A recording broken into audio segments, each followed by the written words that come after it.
Welcome, welcome, welcome. Apparently, the in-depth review series has been well received, which is fantastic. It's a lot of fun to do. It's a lot of fun to work on. Really been enjoying it. Really looking forward to doing more in the future. So that's awesome, first of all. Even though I make mistakes and whatnot, and I do make mistakes and get a few details wrong, I will say that my only requirement for doing an in-depth review is doing it on a game that I know at least pretty damned well. Obviously, that could kind of lead me towards, for example, anything in my top 28 list, since I know those games pretty much inside and out. Furthermore, that could also lead me to, for example, anything in my top 100 list, which is actually a lot more than 100 games, but you know what I mean. Nevertheless, I just wanted to get that out there for future requests. Now, I know what you're going to say. Oh, another Squaresoft game. I know, I know. Right now, I'm a little limited on what I can stream because of the laptop. So rather than go into something else, I figured this is a good second step. Now, we had a vote earlier as to which edition of this game we will be streaming. This is actually kind of funny when you think about it. Because let's go down the list, shall we? There's Final Fantasy IV. There's the Final Fantasy IV Easy type, both of these are in Japanese, and there's the Final Fantasy IV English type. All three of these editions are different, by the way. Then there's Final Fantasy IV, the fan translation, if we want to call it that, which is actually the original Japanese translated.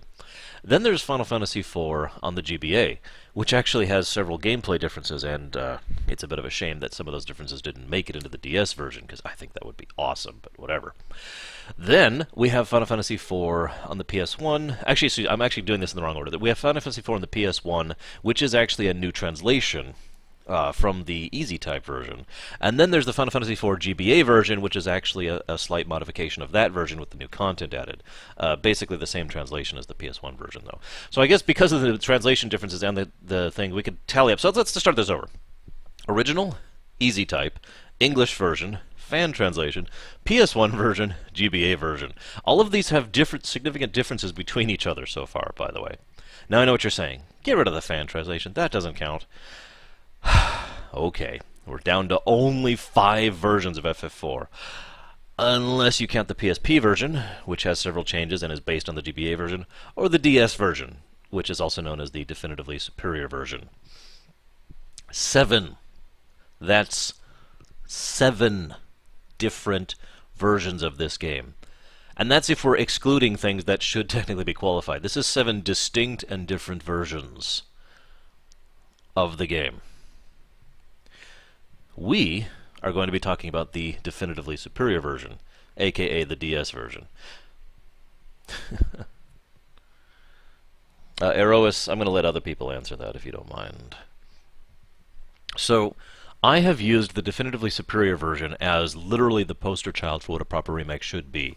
I'm going to talk about a few of the things it does right now, right off the bat, okay? Ready? Number 1, graphics overhaul. Now let me make this clear. The 3D was not necessary. I like it personally. Some people don't like it. That's just a matter of preference and aesthetics. But they did, nevertheless, touch up the graphics one way or the other. So, that's the thing. Touching up, the touch-ups, in my opinion, at least for the most part, are nice and in some cases necessary. While I say several graphics have aged quite well, if I'm being wholly honest with you, the SNES graphics of Final Fantasy IV have not aged very well, at least in my opinion. So graphics. Second thing, music and sound. Fairly obvious, nothing really to discuss there. Third thing, arguably the most important thing. They completely retranslated the entire game. Went through with the actual modern translation team, the ones who worked on things like Final Fantasy 12, 9, and what's the other big one lately? I don't remember. It's the newer Square translation team, and they did a really good job of it. Some people feel it's a little too old-a English-a for them, but I feel like a lot more nuance and detail has gotten across in the subtlety of the new translation, whereas you wouldn't get that in the original Woolsey translation. No offense to Woolsey, by the way. The man actually has a lot of respect from me, as I've said before. But there is no denying the fact that the more modern translation is superior. Well, I shouldn't say there's no denying that. There's no denying that, in my opinion. Yeah. Thank you, Baronessa. And Benoth, apparently. Now, next thing they changed, adding new gameplay mechanics. Now, this isn't necessary, but this is why I really call this the definitive proper remake. Because it does everything right. Gameplay and story are both improved. We've got the new translation on the story side. We've got the voice acting, actual cutscenes, dialogue for several scenes, which is kind of a hit and miss, I'll be honest. Um, the I'm gonna have to look that up, Samurai. I swore he did. Making me look stuff up. Where was I? I lost my train of thought now. Also awesome, Enigma. Words. The translation improved. New cutscenes in general. Several cutscenes in general, of course. Um, they they added the full CGI things. There's only like 3 of them in the whole game, but they're all awesome. Um, there is additional content. Like I said, there's brand new story content. So the meat of Final Fantasy IV has been improved, right? And then the gameplay has been improved too by improving the customization options through the augments and through speeding up several of the problems that the Final Fantasy IV had. And of course, they added new scripting options. Wow, Marley, I am so sorry. I hope everything works out for you. The scripting options, they added all sorts of scripting options to the enemies, so there's a lot more things they can do with the enemies rather than just having them be there and hitting you with spell A or spell B. It added complexity and strategy to the combat. It's one of the reasons I love the DS version. Now, we aren't actually specifically playing the DS version. We're playing the Steam version, okay? Now, if you'll give me a moment, I will give you the differences. You'll just have to give me a moment, because there's a list. I was actually looking at it in a moment here. Here it is, version differences. So, I mean, there's tons, but specifically to the Steam version. The Steam version is effectively the DS version, which is similar to the iOS and Android version. However, there are a few differences. Number one, they've improved some of the texture resolution and the resolution in general. Number two, the CGI cutscene has been basically re-rendered for proper resolution, which is awesome. Achievements have been implemented. Nobody cares. Wit has been removed entirely, which is very strange. Excellent, Marley, on the fingerprints thing. So wit has been removed. Not really sure what's up with that. Everything that has been tied to wit, like the piercing magic augment and the question marks love augment, those have other ways to get them now. You can only get 1 limit break augment across the entire game, which is very strange decision in my opinion. They edited the developer's room a little bit. They added cloud saving, and they up to the frame rate a little bit from the 30 FPS, supposedly. I haven't seen that myself. Finally, and most importantly,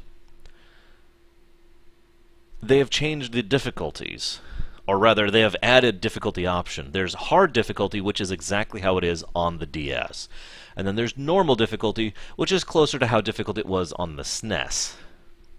So, this is fantastic. Because one of the things I keep saying is FF4DS would be the perfect game to... I mean, how many times have I received the question? I mean, dozens and dozens and dozens and dozens and dozens of times.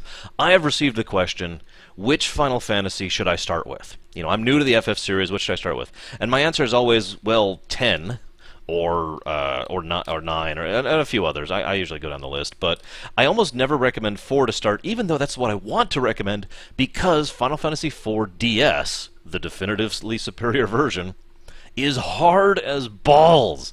It is a very difficult game. It is unforgiving and brutal. For those of you who remember, even the SNES version of Final Fantasy IV is actually was actually a pretty hard game. FF4 is not an easy game, and so I haven't actually recommended it in the past, like ever, to start. However, now on the Steam version and the iOS and Android version, you can actually get Final Fantasy IV DS, you know, the definitively superior version, and play what I consider to be the best game to start the franchise with without it beating you over the head the entire time with the Dark Souls effect. Dark Souls also starts with DS. I'm sensing a trend here. Anyways, I just think that's fantastic. Now, I just noticed that gameplay story sound thing, that's a little hard to see, so why don't we fiddle with that for a little bit. we'll make it nice in Final Fantasy. How's that sound? Bzz. Now I know what you're saying. I can barely see that. Well, that's because I haven't done... No, that's not going to work either. Let's make it kind of like... Let's make it super distinct. No, let's not do that either. How about like this? There we go. Perfect. That's exactly what I want. That looks terrible. Why don't we shrink this a little bit, first of all? So we're going to be keeping track like we always do. Why don't we flip this? Why don't we do this here? And this like this. Oh, that's much better. Okay, so we've got our rating system. We'll be doing the same rating system we did in Dragon Age Inquisition, actually, which was our first game we did that with, but also Final Fantasy VI and Chrono Trigger, for anybody who watched those. Now, I've had to do some jury rigging to get it working on the stream, so I'm hopeful this will work out well. But before we keep going, I want to talk about one last thing before we really get started. I recently called Kingdom Hearts a Final Fantasy game. Specifically, a SNES RPG is actually the literally specific thing I said. And some people were like, I don't understand that. Why don't you explain it to me? And I said, you got it. I will explain everything to you. And here's the explanation. We will eventually, Enigma, as soon as we get more viewers, because Twitch hates me and I don't have a partnership. That's why I don't have it by default. Words. In a SNES RPG, due to limitations when it comes to development time, due to limitations of the engine, due to limitations of the literal design philosophy of the era, right? They couldn't do everything. They couldn't show everything. So in a lot of cases, it would be left up to you to kind of fill in the dots. They would have to use visual or... screw you, Aguiar, or audio cues, or implications, or it would just have to be kind of like there. It's one of the reasons why so many people consider certain JRPGs, especially several of the classic JRPGs, such vague stories, because a lot of it was left up to you to interpret, because they kind of had to. Now, on top of that, kind of as a side note, that became kind of a style after a while, to the point where many other JRPGs, not just the Final Fantasy series, would deliberately emulate that style of leave it up to your interpretation because they liked that storytelling perspective. I'm not saying it's good or bad, I'm just saying that is a thing. Final Fantasy IV DS kind of removes some of those and yet leaves some others intact. Whether or not that's going to be a good or a bad is, of course, going to be up to the individual sequence. But I'll give you my personal favorite example of an interpretive scene right here. From a gameplay perspective, in the original SNES, when we go through, we get Rydia, right, in the Village of the Mist, and then we head north to Kaipo, and then we put her down and we save her and blah blah blah, right? Nothing really significant happens there in the game, right? And yet the pieces are there for us to assemble them if we choose to. For example, Rydia is unconscious and injured. Cecil is also injured, having just barely survived the earthquake. Cecil also doesn't really know where he is or where he's going, per se. He is crossing a vast desert, and in combat, Rydia is not present, so that means Cecil is fighting alone. When he finally gets there, he unloads her on the bed and almost immediately afterwards gets into bed himself. You could see how all these pieces could be assembled together into a picture of a man carrying a young girl across the desert while fighting off monsters because of the and then we can further extrapolate the tremendous guilt he must feel for his role in these horrible events and how he's trying to atone and therefore get insight into the natural character progression that Cecil will be going through, etc., etc. But all that's left up to us. At no point in time does the game actually put any of that in front of our faces. It just leaves the pieces there. And my interpretation is not the only valid one, of course. I will, of course, be giving my interpretation as I go through the review, because that's what I do. Final note about Final Fantasy IV. I've often said 4 and 5 are each half of FF6. 4 is the story, 5 is the gameplay. 4 does not have bad gameplay. 5 does not have a bad story. But there's no denying that the focus in 4 was much more on the story. Like, way more. than anything they'd done prior to this. Even FF2 didn't have as much of a story emphasis and a character emphasis as 4 did, although 2 was their first foray into that idea. I mention this because I often have considered Final Fantasy IV to be the codifier of JRPGs. While there were earlier JRPGs, FF4 was the one that sat down and said, here, this is what a JRPG is.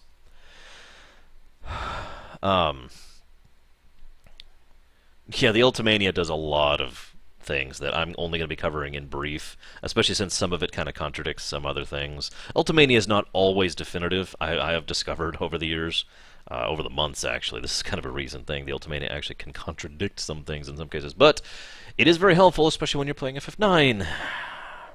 Oh, I'm sorry, Nintendo Raikiri. Anyways, my reason for bringing this up, though, is FF4... If you took out the character element of FF4, honestly what you'd have is a fairly typical, average, run-of-the-mill JRPG. And there are reasons for that. But as I've often said, just because you are A deliberately does not mean it is acceptable that you are A. It is undeniable that the main plot of FF4 is kind of weak. However, I feel that FF4 is still one of the best games of all time, because of its amazing character focus. So much of the game is focused on the individuals that you're seeing on your screen right now. Yang, Edge, Kain, Rydia, Rosa, Cecil, Edward, and over on the right there's the Palamon Porum. And Tel is not here for reasons I shouldn't explain. This is a game that had the balls to actually kill off a main character in the middle of it. And then, if we're being honest with ourselves, also forgot to kill off a couple others as we went through it. Still kind of wish they had. But whatever, I'm getting ahead of myself. Point being, it's all about the characters in this game. And I think that's one of the reasons why FF4 sifts so high on the list for me after all this time. But enough. That's all from memory. And we got to take off these rose-tinted goggles here. Oh my god, this game is terrible! We are going to be as honest as fair as I am capable of being. This is my usual boilerplate. I can only be as honest as fair as I am capable of being. I am going to be biased. I lack the ability to not be biased because I am currently human. Give me a few more years, and maybe I'll have fixed that little flaw in my production style, but right now I'm still human, okay? So, yes, I'm going to be biased towards this game. Of course I am. This was the game that got me into RPGs. Not JRPGs, RPGs. This introduced me to this world. I mean, I had played RPGs before this, but they were just like dungeon simulators, practically. You know, RPGs prior to this game were basically, here's a kind of a threadbare story and also leveling and items and that kind of a thing, right? FF4, or FF2 as I knew it at the time, was the first game that really got me into storytelling in a video game, in a really big way. And as I've said before, I never really get bored of the stories I love. So, enough preamble. Let's do it! I'm going to shut the hell up because we should have an intro sequence. Hang on.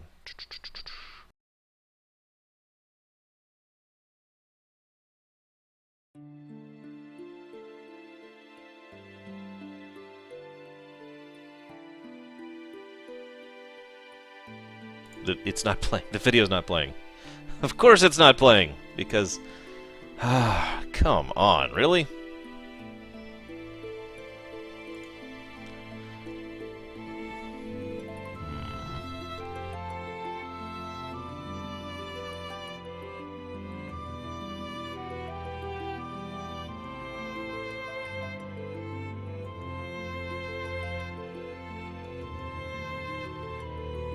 Nope, it's just flat not working.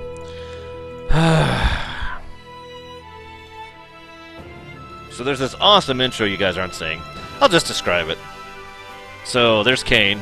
He's awesome. Yep, Kain's awesome. There's Cecil. There's Rosa. There's the Red Wings. It's pretty sweet. There's the Kingdom of Baron. Looks sweet. There's Yang. He looks sweet. Deutsch would totally date him. Hang on, I'm actually having trouble seeing it all. There we go. There's Kain again. Still awesome. Palamon Porum. They're terrifying, but awesome. There's Edge. He's killing people. Awesomely. Here's the Rubicant. And that's the Enterprise. And, oh, that's so cool. I never noticed that before. I'm looking in the background. There's all this great stuff you guys are missing. It's fantastic. Rydia, Leviathan. Actually, no, that's the Mist Dragon, my bad. There's the crystalline core. No, I know exactly what it is, Javan, and I actually cannot fix that because every other Square port to PC has this exact same issue. Okay, so here's Kane fighting Cecil. Oh, you missed the Giant Bab Ill, by the way. There's Rosa. Trying to heal him. Here's Cecil turning into a paladin because he's awesome. There's Golbez, and Valvalus, and Kainazu, and Rubicant, and Mylon, and they're all being freaking awesome! This is so cool! If only you could see what I could see! This actually looks really good in full high-res. I gotta be honest, this is really good-looking in full-res, high-res graphics. Because I don't know if you've seen it actually on the DS, but it's pretty low resolution because it's on the DS.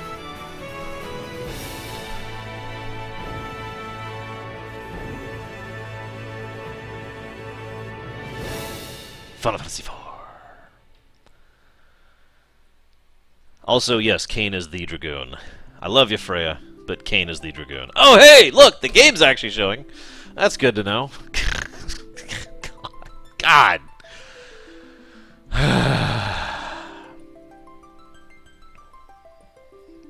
So, I'm just going to narrate the whole game for you guys. Oh my god, I'm sorry that didn't show. I mean, it really is phenomenal looking in the high-res graphics. That's just awesome. I'm going to try and link... I'm going to find a good YouTube of this and link it to you guys so you can actually see the full high-res graphics, because that's amazing. So for those of you who caught me during the Chrono Trigger DS in-depth review, just like then, we are reviewing this version of the game. Not Final Fantasy IV as a whole, in all 7 editions, we're reviewing this one. So anything that is a plus or a minus of the Steam version, is going to be counted. Now I know what you're going to say. Well, so we already have a negative, right? Because you can stream it. Well, no. I mean, I cannot say can't stream the intro cutscene as a negative. That's ridiculous. I understand why it's screwed up. There's no real fixing it. But whatever. Hang on, is this the high-res one, Aguiar? Because there's 2 versions of it. Is this it? I think this is maybe it. Hang on. I don't know, this seems kind of worse than the one I was just looking at. There's one way I could tell. I just need to go to this section. Okay, yeah, this is it. Here's a link. Aguiar just go to the link Aguiar linked. And that is actually the HD version. It's awesome. Now, I am going to give a point to the graphics right off the bat. For that intro. I think that best deserves to be under graphics. They're only getting 1 plus from it, only, right? But they are absolutely, definitely getting... awesome, Bernaza. A plus for that. If I can go ahead and explain why, because I have to quantify every plus and every minus. You know my rule. We have to quantify every plus and every minus. The fact that they bothered to go back and re-render that cinematic in HD to the point where you can really see and enjoy just how in-depth and awesome it looks is amazing. It's an incredible thing. It's like Squaresoft in their prime with regards to CGI. You know, back when they were awesome. You know, back in the good old days. I'm kidding, but well, no, I'm not kidding. But I'm not trying to be nostalgic here, but the point is, there's no denying that Squaresoft's CGI team has kind of tapered off in the more recent years in terms of thematic significance. And yet, in the one we just saw, that one, it wasn't just shiny, you know what I mean? It wasn't just, and here's some flashy graphics. It was flashy graphics on top of the fact that it was showcasing several key significant points across the story, for the story, and it was showcasing each of the major characters, with a couple of exceptions. Fusoya wasn't there.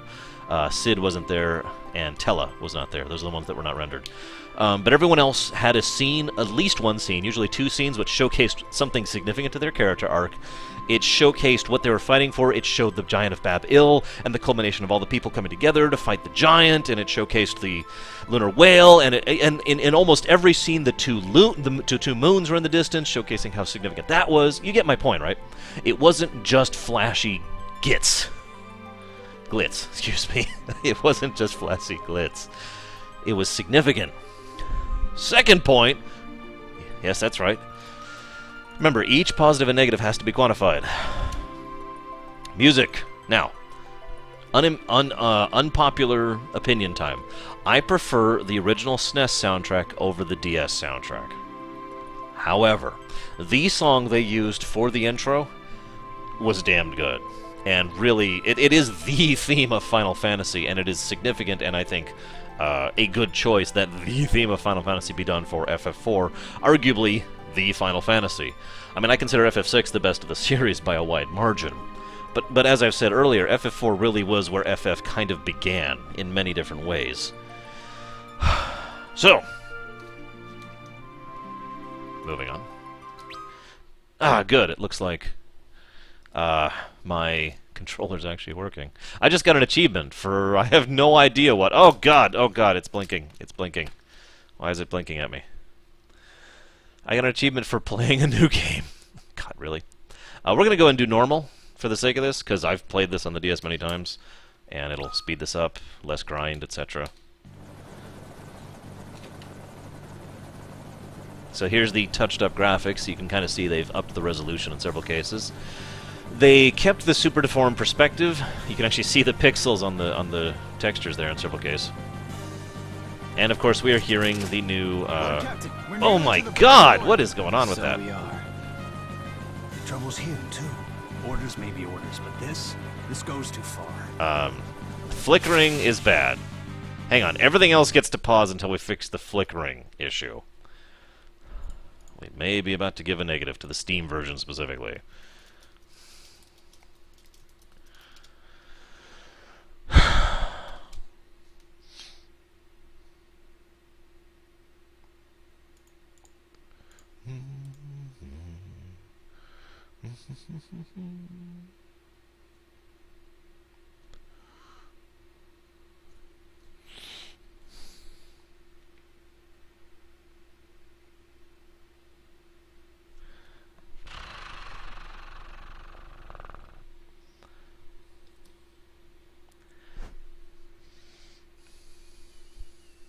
Yeah, by the way, I am of two minds, literally of two minds when it comes to Square stuff coming out on the PC.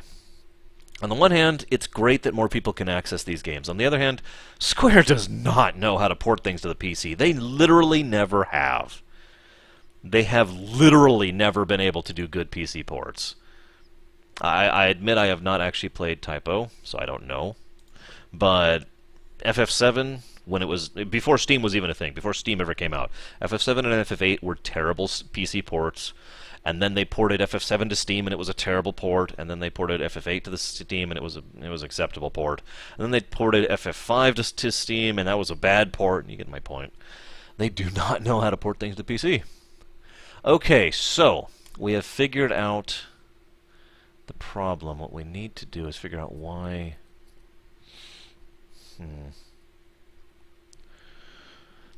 Okay, I figured out the issue. We're going to go ahead and close the game. Honestly, I'd say Dark Souls ports are worse. Then again, the old Assassin's Creed ports are terrible too. Nobody knows how to port to PC, swear to God.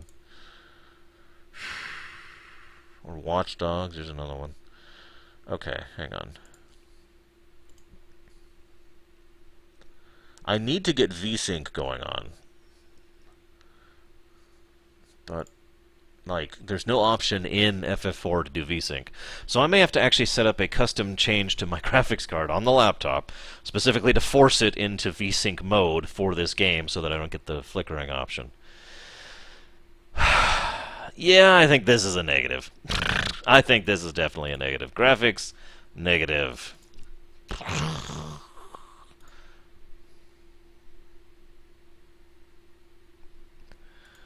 Okay. Give me a minute, guys. I don't even know what kind of video card I have off the top of my head in this thing. There we go. Okay, perfect. I I'm hesitating on further pluses or minuses until I fix the the vertical sync issue.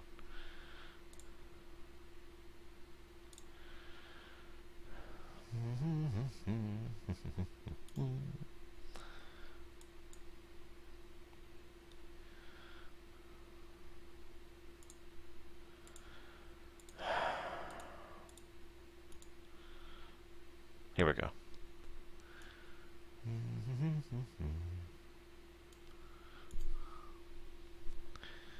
Oh my god, really?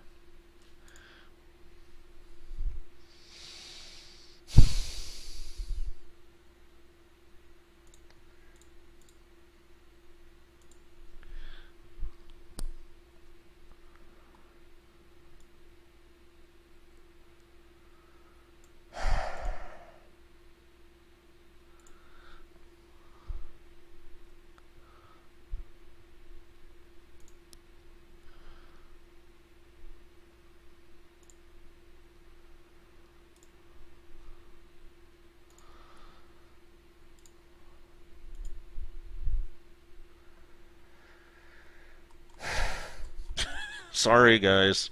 Hey, you know what? Here, have some Undertale music. While I wait.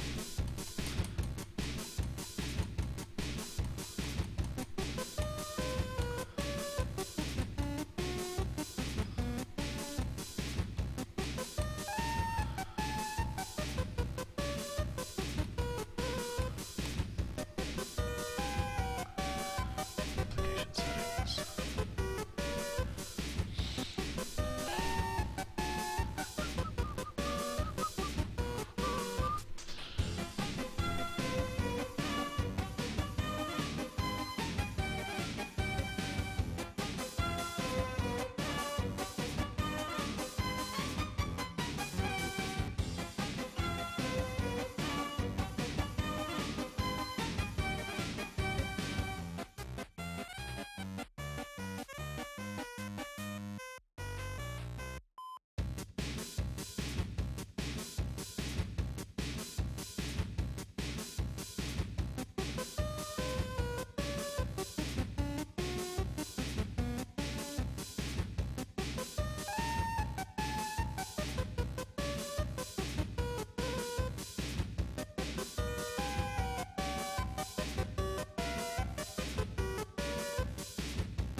Still working on this, by the way.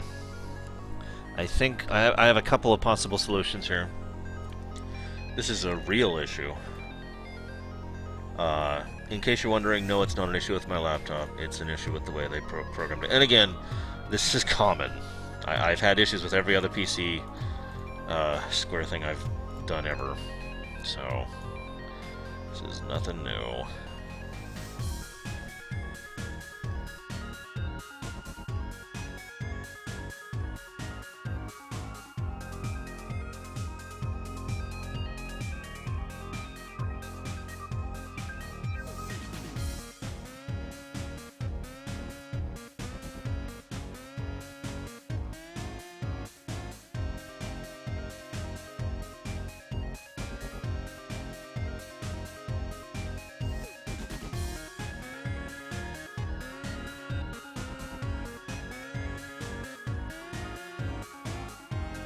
It gets even better, Titans. Harvey actually is a Dark Knight and a Paladin. Think about it.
So I know you guys are probably like, what flickering? I don't see anything wrong.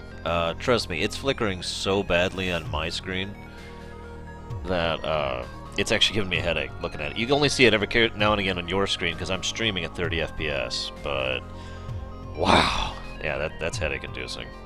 I'm still working on it.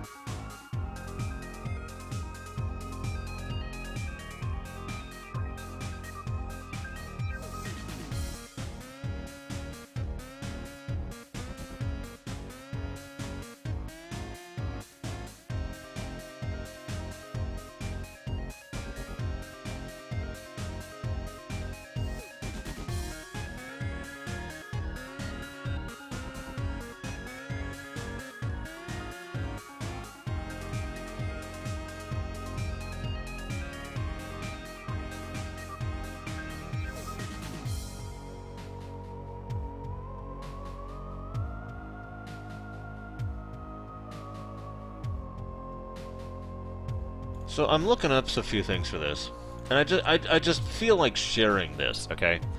Because this, and I quote: "This is not the Final Fantasy IV I used to know. If this is a port of the original game, I'd gladly pay $50 for it, even knowing I couldn't get my hands on it at ROM for free. I'm not sure what this is with voiceovers and kitty graphics, but it's terrible and not what I was looking for.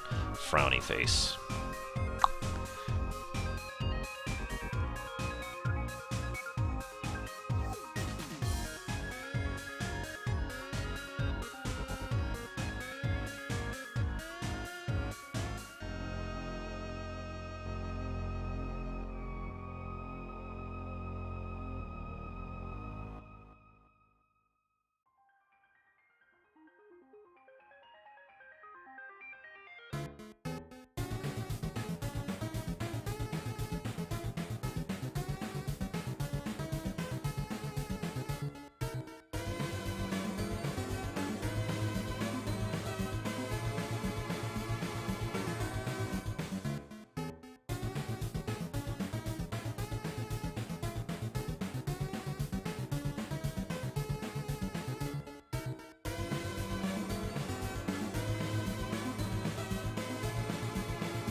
That is correct, Darkrai. The only way to enjoy FF7's story without playing it is to watch my video. You should watch my videos. Oh, excuse me. Excuse me!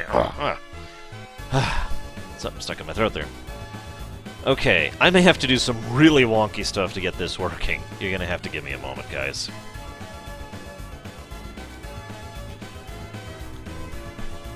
I am going to get this working, damn it.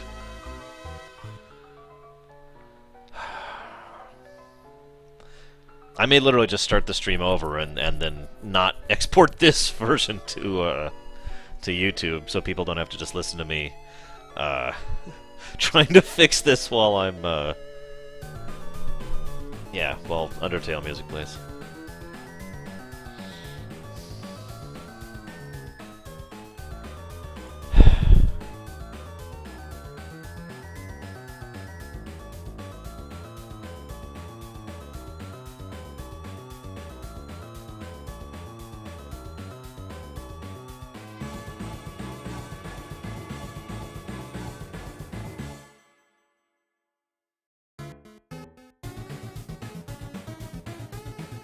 I know, Samurai. I'll never be able to do it. So, I feel bad that you guys are just sitting here waiting, so I've picked out something just for you to show you that I care. I apologize for the delay. Here is something to help tide you over.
It's only a game.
Darkrai, anything by Telltale counts.